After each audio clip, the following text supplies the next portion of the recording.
to another dimension. A dimension not only of sight and sound, but of mind. A journey into a wondrous land whose boundaries are that of imagination. Your next stop. The mainstream media. The truth is that almost every avenue from which we get our information in the mainstream media is controlled by only 6 corporations that have one specific interest: profit. Well, interesting you say that. Jimmy Dore has a show on there, and he kind of rants at the camera with a mic in his face, and he's hilarious. And one of his recent episodes was on the 6 giant media companies that own all media.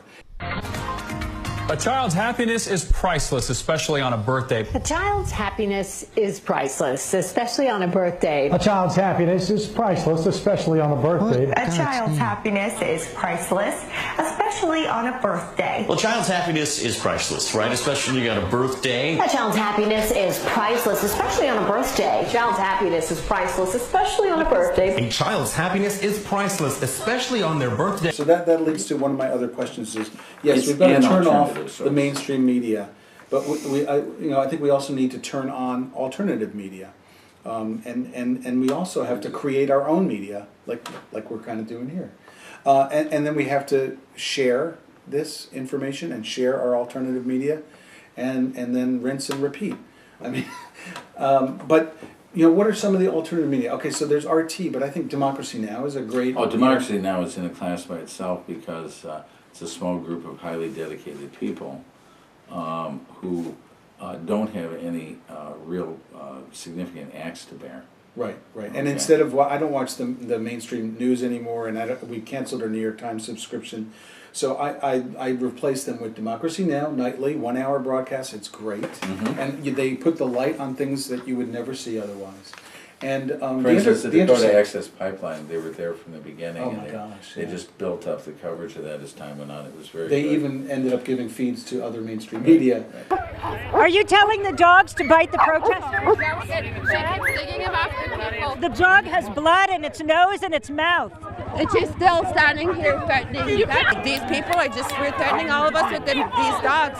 And that woman over there, she was charging them, and it bit somebody right in the face. These people are incorruptible. They truly are. Democracy Now! Democracy Now! Is about as close to incorruptibility. Yeah. And maybe someday they'll pick us up. We'll be a segment on Democracy Now! If we get lucky, I guess. And then The Intercept. I love The Intercept on a daily basis. The Intercept is almost as incorruptible as Democracy Now! And I was just watching Glenn Greenwald talk about it, and I didn't realize they only started it 3 years ago, 2013, and they only started it with the release of Edward Snowden's information.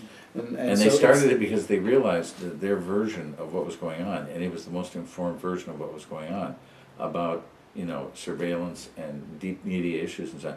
It wasn't going to be covered by anybody else. They either had to cover it or no coverage. Yeah, so I thought the best thing I saw in coverage after this election, just a few days ago, was Glenn Greenwald's article in the Intercept.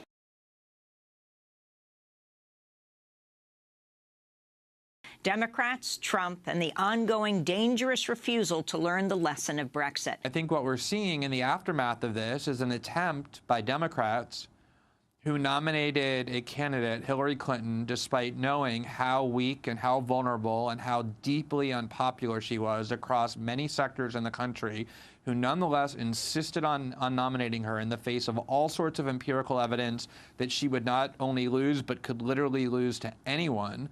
That those very same people who insisted on marching behind her are now attempting to blame everyone they can find, except, of course, from themselves, for this debacle. And I think that if we're going to have any kind of constructive discussion in the aftermath of Trump's victory, it has to include, first and foremost, a discussion about why the Democratic Party has become such a small minority party, a minority in the House, a minority in the Senate, lost control of the White House to someone like Donald Trump, is obliterated on the state and local levels. What is it about the Democratic Party that has caused huge portions of the American voting population to turn their back to it and to reject it? One is the fact that The Intercept occupies a very interesting space in political communication, simply because this is where Laura Poitras and Glenn Greenwald where they've operated and their cooperation with Snowden in the biggest truth-telling, the biggest assault on the lies of the surveillance state that ever took place. So that's good. The other thing is Glenn Greenwald himself is a remarkably insightful guy. Yeah. And he catches things that most people miss. Maybe we can have him on the show sometime. Really, he's a remarkable. We'll have to go to He's Brazil. pretty generous about it. I've seen him interviewed on other, you know, like... We'll have to go to Brazil, though. Oh, that's right.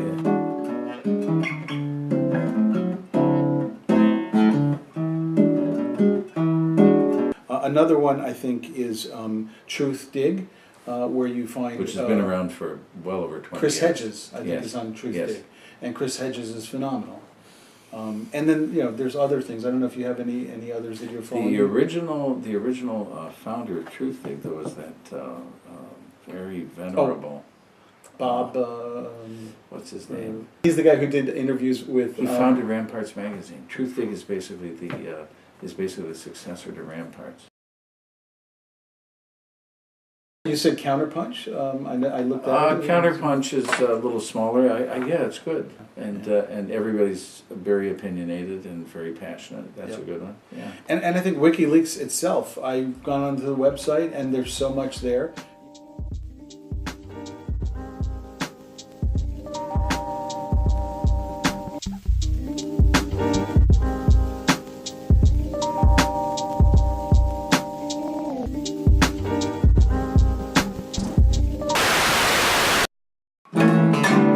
Whoa, yeah!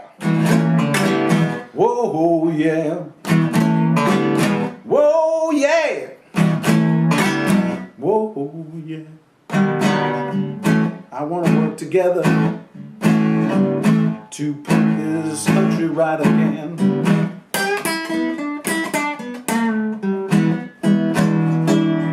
Yes, let's work together. A work in progress is happening now.